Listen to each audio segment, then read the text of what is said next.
Would you be comfortable buying a 6.2 on the dealership's lot that you know is running the incorrect crankshaft spec, but it's running 0W40 weight oil, which should take care of the problem? Welcome back, I'm Alex. Last week we touched on the 6.2 liter L87 engine recall. Well, since then there's been some new information that has come out, and I want to do a quick follow-up to that video because I think there's some important details that you guys should know.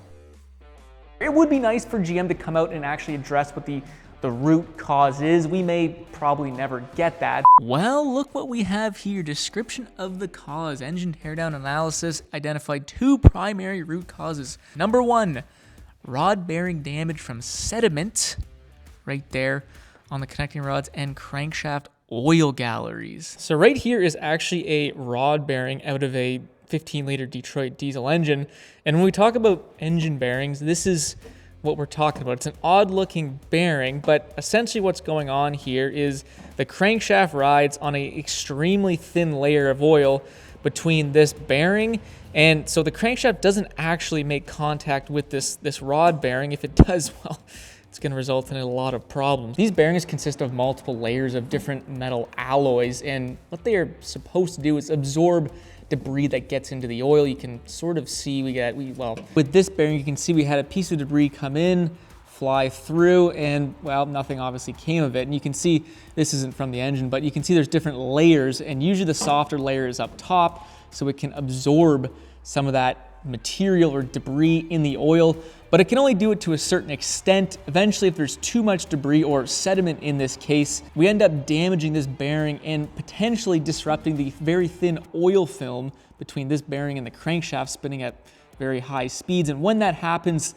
things get very, very hot very quickly, usually with a loud bang followed by the engine grinding to a halt. So that's why sediment or debris in your oil can be extremely damaging to these engine bearings. And I find it interesting because the exact same problem was happening with the Toyota Tundra I-Force engines about a year ago. If you guys remember, we covered that, and Toyota mentioned that there was manufacturing debris getting left in the engine block, getting into the oil, causing main bearing failures. And while GM isn't causing it manufacturing debris, it's sediment, but it's the same story. Stuff is getting left in the engine, and when that debris sediment gets into the oil and goes through the main bearings or the engine bearings, usually you end up with an engine failure or premature engine damage. A great channel, the Motor Oil Geek, did a fantastic breakdown of this recall. I recommend everyone watches that video. I'll put his information down below.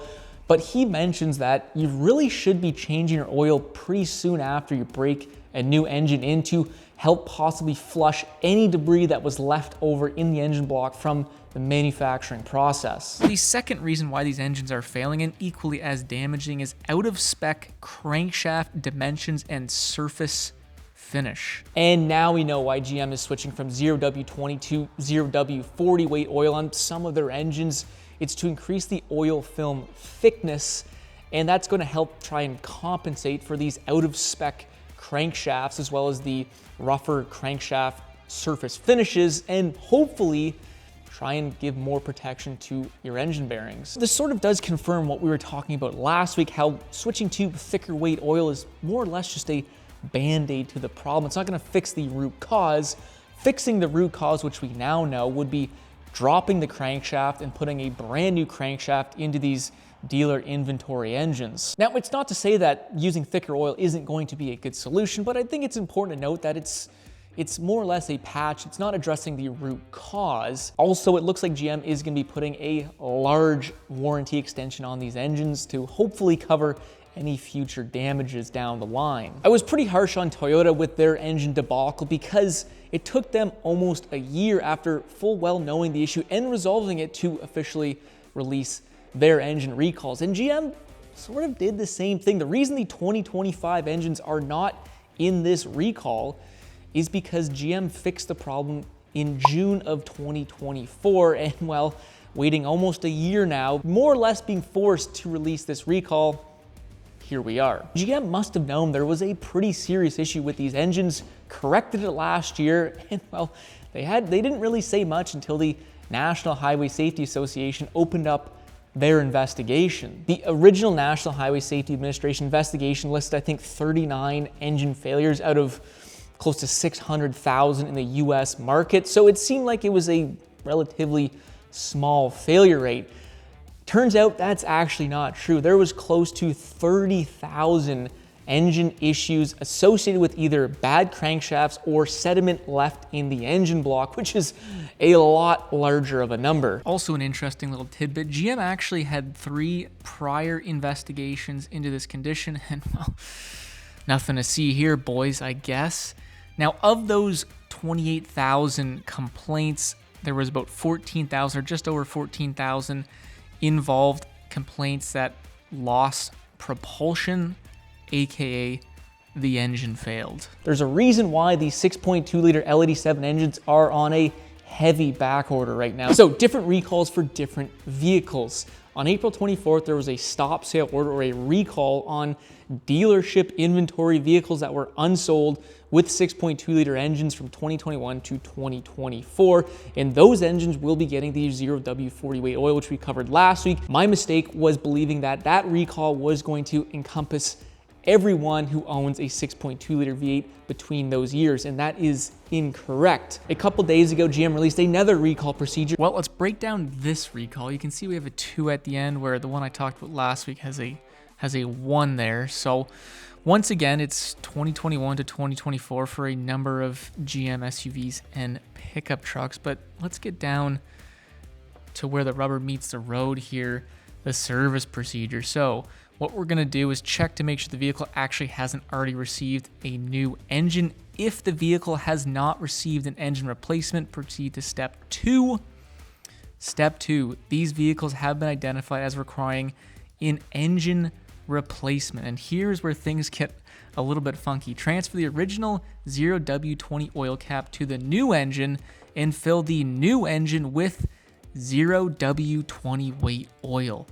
Very interesting. Now, secondly, if the vehicle has already received an engine replacement, what they're going to be doing here is they're looking at the actual, I believe it'll be the tag or the serial number on the engine. And what this means is built in 24.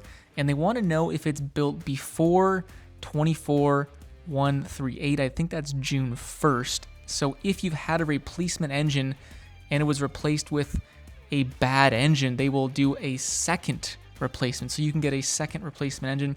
However, if you've already had your engine replaced and they gave you a good engine, an engine built after this date, then you obviously are no longer going to need a new engine, if that makes sense. One thing that I can't stress enough is that these recalls are VIN specific. Your VIN will be assigned to one of 3 different bulletins, so it's hard to know what exactly is going to happen to your engine until we know where GM is going to put your VIN. My gut feeling is that a lot of people are going to fall under this recall here and end up getting new engines, but I could be wrong. Some people might fall under this recall bulletin here and just simply get new oil. It's hard to tell at this point in time, so I imagine there'll be a lot more information coming out between now and the beginning of June when those recall notices start to come out in the mail. And what I think is a very important takeaway here is these new engines will be running 0W20 weight oil. The 2025 engines that have the correct crankshaft specs will also be running 0W20 weight oil. So it is a little bit confusing why GM just wouldn't replace the dealership inventory engines with brand new up to spec crankshafts and just run 0W20 as well. Would you be comfortable buying a 6.2 on the dealership's lot that you know is running the incorrect crankshaft spec, but it's running 0W40 weight oil, which should take care of the problem? You're also going to be getting a very extended warranty. I believe 10 years, 150,000 mile warranty for free. Is that something that you guys would consider buying? Anyways, guys, not trying to keep piling on GM here, but a spade is a spade and their engines are having problems, so it is what it is. Let me know what you guys think. If you did like the video, don't forget to leave that thumbs up. And if you like cool stuff like this, don't forget to subscribe. We'd love to have you on board. I'll try and keep you guys updated as best I can on, well, I was gonna say, I don't have an L87 V8 here, but I'll try and keep you updated on this engine platform as best as I can. Enough of me, we'll see you in the next freaking video.